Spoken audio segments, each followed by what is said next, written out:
La Gemara de Chok l'Israël ce matin, Berachot 20a.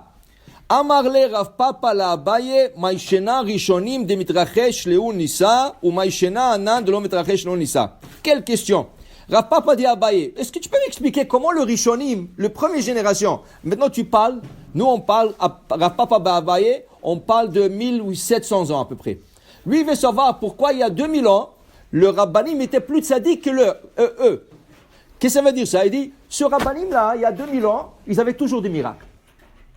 Quand ils demandaient à Hachem un miracle, tout de suite, Hachem répondait. Il dit, quelle était leur force?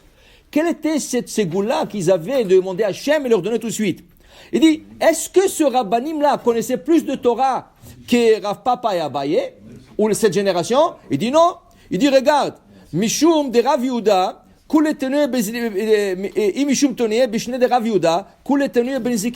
regarde, il y a 2000 ans, ils n'avaient pas de livre. Et ils n'avaient qu'un seul passage d'un traité qui s'appelle Nezikim. Baba Kama, Baba Metzia, Baba Batra, mais ils n'avaient pas le reste. Tandis que déjà à l'époque de Rav Abaye, 300 ans, 400 ans plus tard, ils avaient déjà tout le Talmud. Ça veut dire qu'ils avaient beaucoup plus accès au Talmud que le premier. Alors c'est pas à cause de l'étude. Il dit ici, si tu prends par exemple Masechet Uktzin, okay, il dit ici, là-bas, ils étudiaient dans une yeshiva, Uktzin. Et nous, on apprend dans 13 yeshivas, Uktzin. Et quand même, le première génération, qu'ils n'avaient pas autant de Torah, Rav Yehuda, quand en Israël, il y avait une sécheresse, on avait besoin de la pluie, il a dit à Hachem, j'enlève mes souliers. Il a à peine enlevé le premier soulier, la pluie commençait à descendre. Il dit à Hachem, j'ai besoin du soulier et de la pluie. Alors, comme un signe de deuil. Il dit, s'il n'y a pas de la pluie, c'est comme un deuil. Alors, il commençait à peine enlever son soulier droit, la pluie commençait à descendre. Ça veut dire que rien qui disait, Hachem, on a besoin de la pluie, Hachem nous donnait la pluie. Et après les générations d'après, regardez, il y a un traité dans le Talmud qui s'appelle Ta'anit. Tout le traité, c'est à propos du protocole, qu'est-ce qu'on fait quand il y a de la sécheresse. On commence les Gdolim, ils commencent à jeûner lundi et jeudi. Si ça ne marche pas, ils commencent à jeûner toute la semaine. Si ça ne marche pas, on décrète un jeûne public 1 jour. Si ça ne marche pas, on décrète sur le public en entier 2 jours. Si ça ne marche pas, on prend la teva, on la met dehors dans la rue.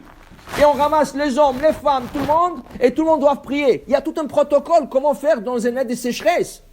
Même en Israël aujourd'hui, quand il y a des sécheresses, les rabbanim, ils avertissent, ils commencent à dire, Ta'anit Dibour, qu'est-ce qu'on fait pas? Comment ça se fait, Rav Yehuda, et à peine il disait Hachem, on a besoin de la pluie. Non, j'enlève mon soulier. Oh, il a enlevé le soulier, tard, la pluie.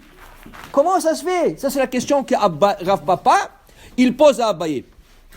Alors Abaye, il lui répond, non, tu comprends pas mon frère. Il y a une chose. Le premier, il s'abnéguait pour Hachem. Pour eux, Hachem, c'était tout. Pour eux, Hachem, c'était pour même donner l'âme.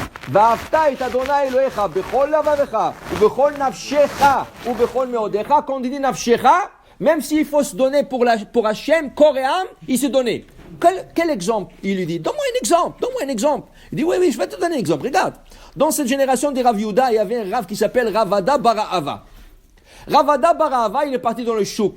Dans le chouk, il y avait une femme. Cette femme-là, Levisha Karbelta Bishuka, elle portait une robe très rouge, très, très attirant. Maintenant, quand on parle d'une robe, ça veut dire comme une cape rouge, très, très attirante, fluorescente. Et là, Ravada Barahava, il a vu quoi? Qu'est-ce que tu fais? Il est parti chez elle, il lui a déchiré la cape. Il n'était pas nu, mais il avait une robe. Mais la cape, il a déchiré la cape. Il dit, allô, qu'est-ce que tu fais? Il a dit, madame, tsniout, la modestie, la pudeur. Qu'est-ce que tu es en train d'attirer l'attention des hommes? Pourquoi tu as mis cette couleur? Pour attirer les hommes? Il dit, mais qu'est-ce que tu regardes, toi? Maintenant, il s'avère, lui pensait qu'elle est juive. Il s'avère qu'elle est Goya. Tout de suite, elle l'a emmené en cour. Tout de suite, elle a appelé des policiers, ils l'ont pris, ils l'ont mis en cour, ils l'ont condamné. Alors le juge lui a dit, 400 pièces, tu payes. 400 pièces, c'était 100 fois d'argent. Il dit, 400 pièces, tu lui as fait honte à la madame, tu lui as déchiré la cape, 400 pièces. Il lui a dit, madame, excusez-moi, comment vous appelez? Alors, Amrale Matoun. Matoun?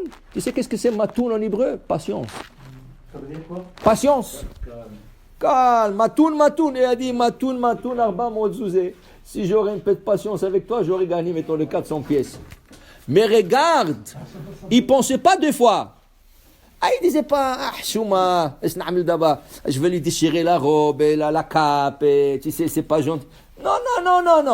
Elle est hors de règle, il faut la mettre en règle. Et ça, c'est pas des talibans, Hazb Shalom, c'est pas. Mais pour te dire, pour eux, d'abord, la Akadosh Baruch Hu. Vous savez, il y avait un rave en Israël, c'était toute une histoire, il y a 10 ans. Il y a un rave en Israël, il est monté sur l'autobus.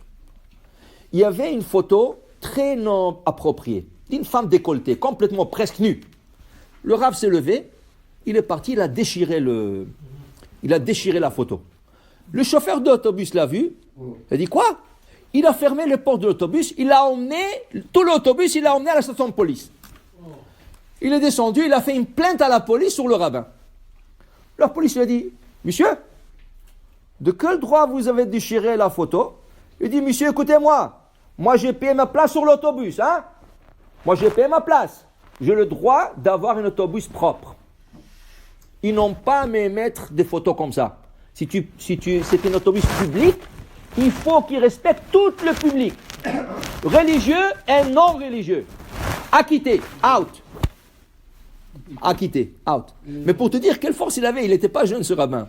Quelle force il avait, il est parti, il l'a déchiré. Il y avait un autre, qu'est-ce qu'il a fait, Tahana Merkazit? Il a mis un feu sur une photo comme ça. Lui, ils l'ont condamné parce que tu peux déchirer, mais pas mettre le feu, parce que tu mets en danger tout le Tahana Merkazit.